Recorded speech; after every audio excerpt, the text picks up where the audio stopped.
سلام دوستان. امروز میخوام در مورد یه موضوع بسیار مهم و جذاب باهاتون صحبت کنم.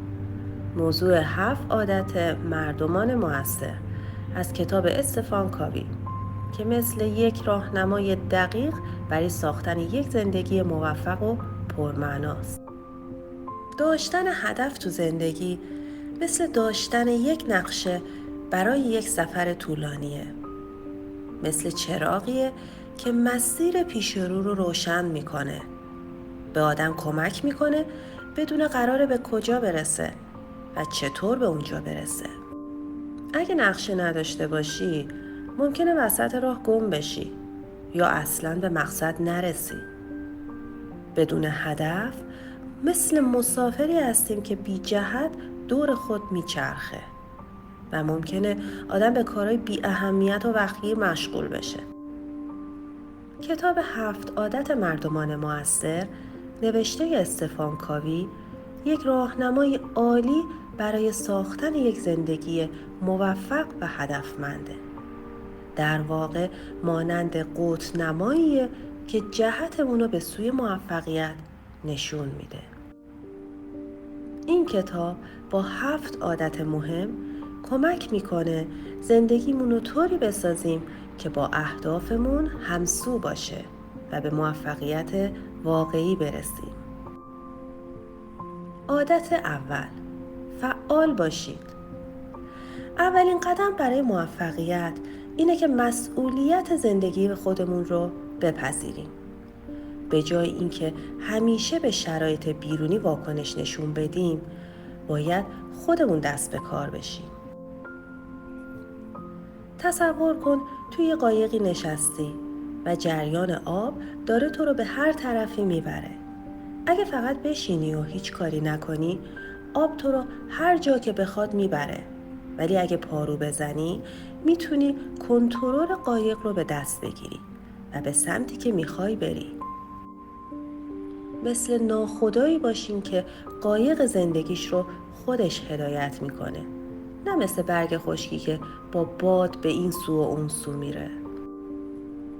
فعال بودن یعنی کنترل داشتن روی فکرها، رفتارها و کارهای خودمون. یعنی اینکه خودت کنترل زندگیت رو به دست بگیری و به جای اینکه شرایط تو رو هدایت کنه، خودت تصمیم گیرنده باشی. آدم‌های فعال به جای اینکه دیگران یا شرایط رو مقصر بدونن، دنبال راه حل می‌گردن و آینده‌شون رو خودشون می‌سازن. عادت دوم، با پایان در ذهن آغاز کن.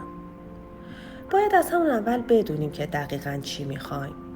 فرض کن می‌خوای یه خونه بسازی.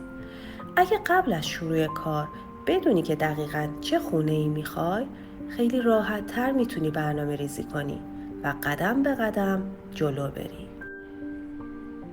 زندگی مثل یک ساختمونه. قبل از ساختن باید تصویر نهایی اون رو در ذهن داشته باشی. وقتی از قبل بدونی چی میخوای، میتونی گام به گام برای رسیدن به اون پیش بری. این عادت به همون یاد میده که هر کاری که میکنیم باید به هدف نهایی زندگیمون نزدیک باشه. این عادت بهت میگه که از همون اول بدون چی میخوای و بعد تصمیماتو جوری بگیر که تو رو به اون هدف نزدیک کنه. وقتی هدفمون مشخص باشه، راحت تر میتونیم تصمیم بگیریم و قدم‌هایی برداریم که ما رو به اون هدف نزدیک کنه. این کار هم به موفقیت کمک میکنه و هم به زندگیمون معنا و جهت میده. عادت سوم، اولویت بندی کن. مدیریت زمان و توجه به اولویت‌های اصلی زندگی خیلی مهمه.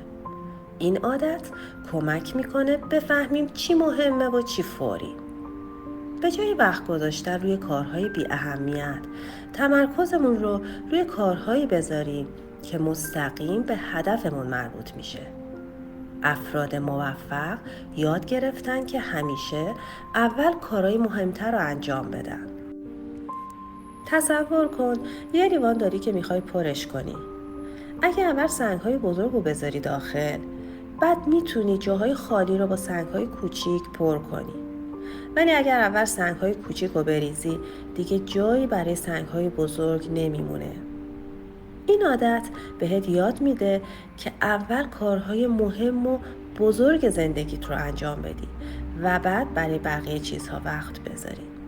اگه این کار رو درست انجام بدی، همیشه به اولویت‌های اصلیت میرسی و کارهای غیر مهم نمیتونن وقتتو بگیرن. عادت 4، برد فکر کن. این عادت به ما میگه که برای موفقیت پایدار باید جوری عمل کنیم که همه برنده باشن. یعنی وقتی با کسی همکاری میکنیم یا وارد یه معامله میشیم، باید دنبال راه حل هایی باشیم که هر دو طرف ازش سود ببرن، نه اینکه فقط به نفع خودمون فکر کنیم. فرض کن توی یک بازی هستی که همه میتونن برنده باشن. اگه فقط به فکر خودت باشی و بخوای بقیه رو ببازی، شاید یک بار برنده بشی، ولی طولانی مدت هیچ کس ازت حمایت نمیکنه. تفکر برد یعنی اینکه وقتی با دیگران کار میکنی، جوری عمل کن که همه از اون کار سود ببرن. اینجوری همه راضی‌ان و موفقیت طولانی مدت به دست میاد. زندگی مسابقه نیست که فقط یک نفر برنده باشه. در واقع وقتی همه برنده بشن، بهترین نتیجه به دست میاد. عادت 5، اول بفهم بعد فهمیده شو. یکی از کلیدهای مهم توی ارتباطات موفق، گوش دادن درست و فهمیدن نیازها و دغدغه‌های دیگرانه. وقتی اول سعی می‌کنیم دیگران رو بفهمیم، خیلی راحت‌تر می‌تونیم اعتمادشون رو جلب کنیم و یک رابطه سازنده بسازیم. این عادت کمک می‌کنه توی تعاملاتمون موفق‌تر باشیم و بهتر ارتباط برقرار کنیم. تصور کن 2 آدم دارن با هم حرف میزنن، ولی هیچ کدوم به حرفای اون یکی گوش نمیده. طبیعیه که به جایی نمیرسن. این عادت بهت میگه که اول باید خوب گوش بدی و بفهمی که طرف مقابل چی میگه. بعد سعی کنی حرف خودت رو بزنی. وقتی اینجوری عمل کنی، هم اعتماد بیشتری رو به دست میاری و هم ارتباطاتت بهتر میشه. عادت 6، هم‌افزایی کن. این عادت میگه که کار تیمی و استفاده از توانایی‌های مختلف نتیجهش بهتر از تلاش فردیه. هم‌افزایی یعنی وقتی با دیگران همکاری میکنیم، نتیجه نهایی خیلی بزرگتر از اون چیزیه که هر کدوم به تنهایی میتونستیم به دست بیاریم. با مشارکت و همکاری میتونیم به اهداف بزرگتری برسیم. فرض کن چند نفر میخوان یک ماشین سنگین رو هل بدن.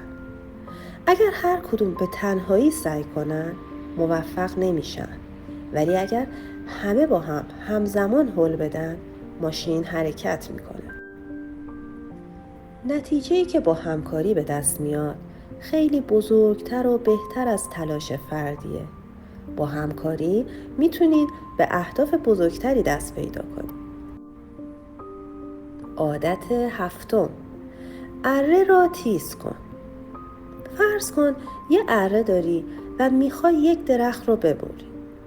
اگه مدام با اره کار کنی و وقت نذاری که تیزش کنی، بعد یه مدت اره کند میشه و کارایی نداره و هر چقدر که تلاش کنی درخت رو نمیتونی ببری. این عادت بهت میگه که باید همیشه به خودت و رشد شخصیتی توجه کنی، چه از لحاظ جسمی، چه ذهنی و چه روحی. باید زمانی رو برای استراحت، یادگیری و خودسازی بذاری تا بتونی تو زندگی موفق‌تر و پربارتر باشی.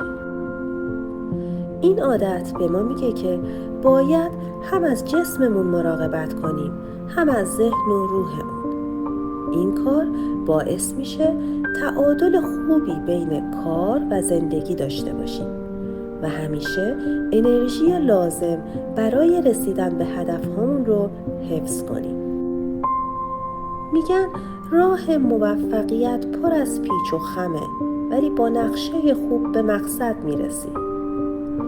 این 7 عادت همون نقشه راه موفقیت هستن که به شما کمک میکنن تا زندگی موثرتری داشته باشید و به اهدافتون برسید.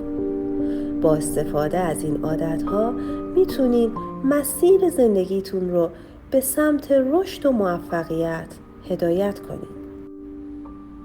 در پایان خوشحال میشم تا نظرات و سوالاتتون رو در بخش کامنت ها بذارید و اگر از کلیپ خوشتون اومد اون رو با دیگران به اشتراک بذارید. برای دریافت ویدیوهای بیشتر کانال منو سابسکرایب کنید تا ویدیو بعدی مراقب خودتون باشین و همیشه در مسیر ایدئال های خودتون قدم بردارید.